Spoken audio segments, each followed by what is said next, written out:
Hi everyone, I'm Maddie Bud. And I'm Jason King, and we're going to talk to you about some tips and tricks for a great first semester. Let's go talk to some people.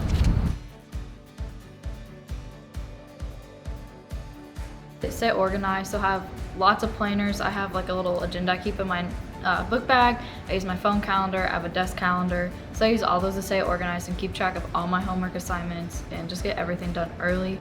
The first day I was here, my roommate actually made cookies, and like we had like a sign on our door that said free cookies, and we had so many people like just walk into our room and get a cookie, and we like met so many people through that. Definitely go to all the campus events that are out there. There's almost an event every single week that happens. Our CSI, which is our Center for Student Involvement, they plan a lot of different events on campus for students to go to and socialize at. One thing I really recommend to bring is like shower shoes. Like I got some with little holes in them and sticky pads so you don't fall in the shower.